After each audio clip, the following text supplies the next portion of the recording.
Super Wings, vrijeme je za let. Vikinško putovanje u Norvešku. Jetta zove kontrolni toranj. Paket čeka dostavu.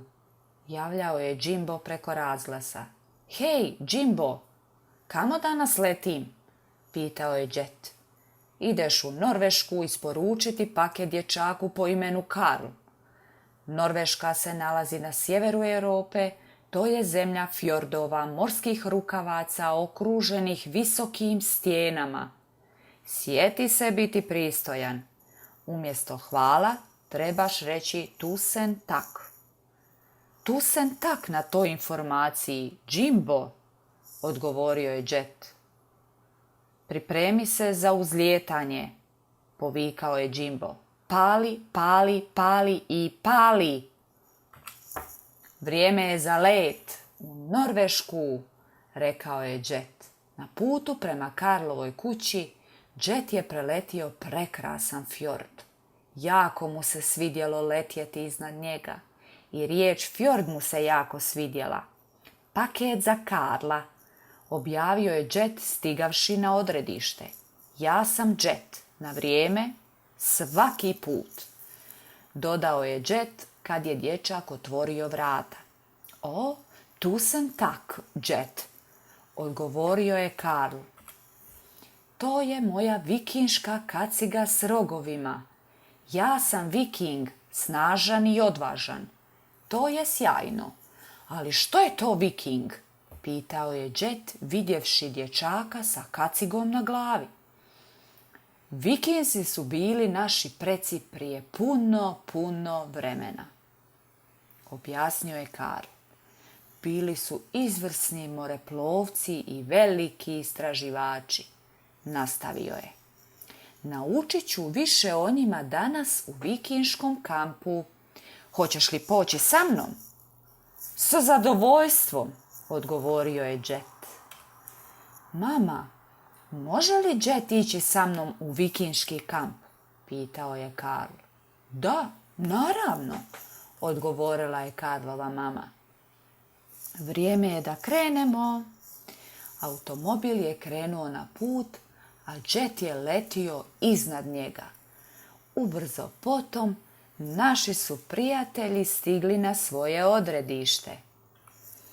Eto nas, mali moji vikinzi, rekla je Karlova mama. Dobro se zabavite. Kakvi ukrasi, oduševio se Jet. Baš je simpa vikinška umjetnost. Bio sam siguran da će ti se svidjeti, rekao je Karl. Kod vikinga mi se najviše sviđa to što su bili jako hrabri. Odjednom se začulo tiho zujanje. Ajoj, povikao je Karl, stisnuši se uz Jetove noge.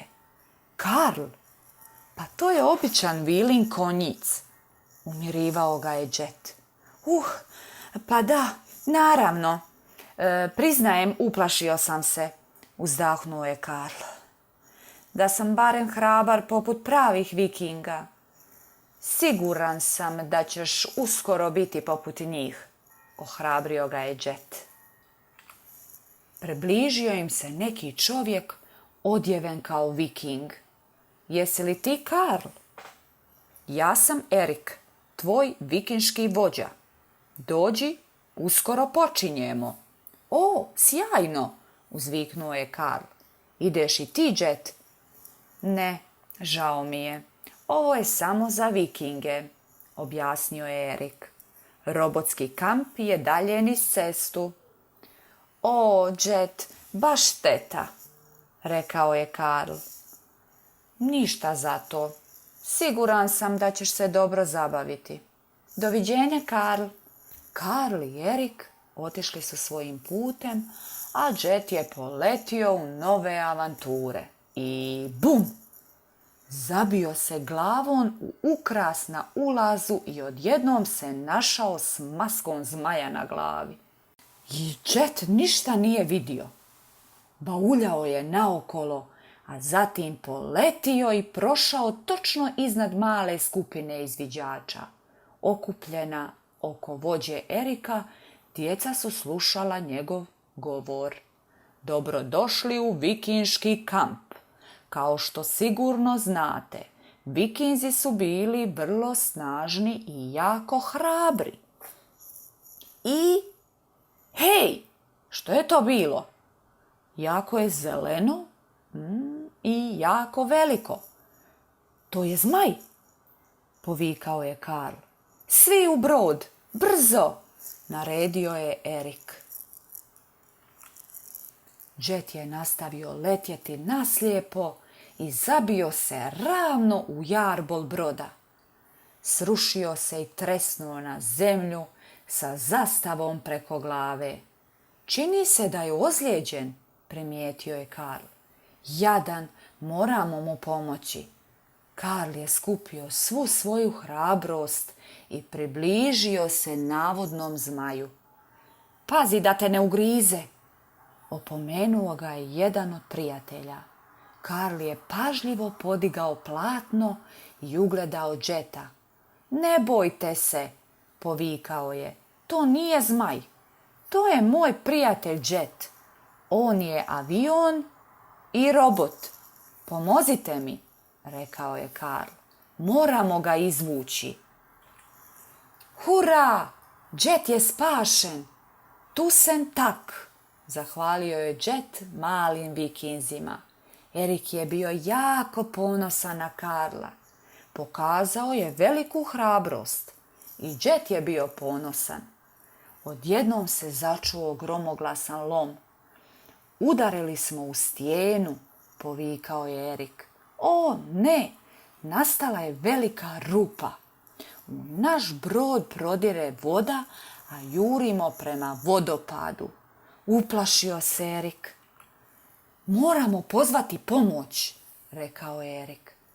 Ovo je trenutak kad treba pozvati Super Wingse, rekao je Jet. Jimbo, čuješ li me? Da, savršeno, uzviknuo je Jimbo. Jet, što se događa? Plovim fjordom s Karlom i njegovim prijateljima vikinzima. Brod ima rupu, a idemo ravno prema vodopadu. Jimbo je razmišljao, tko bi bio najkorisniji u takvoj situaciji? Pa da, Mira! Ne gubeći ni minutu, Mira je poletjela u pomoć. Potreba vam je netko tko se ne boji smočiti, pitala je Mira kad je stigla. Dobro, najprije treba začepiti rupu. Ima li tko žvakaću gumu? Srećom imao je jedan dječak.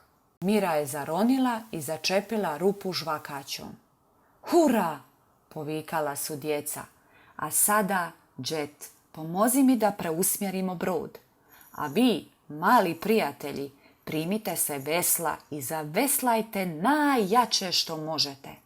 Zadatak je obavljen. Zajedničkim snagama Vikinga i Super Wingsa brod je izbjegao slap i svi su bili živi i zdravi. Na kraju uspješnog dana došlo je vrijeme za povratak kući.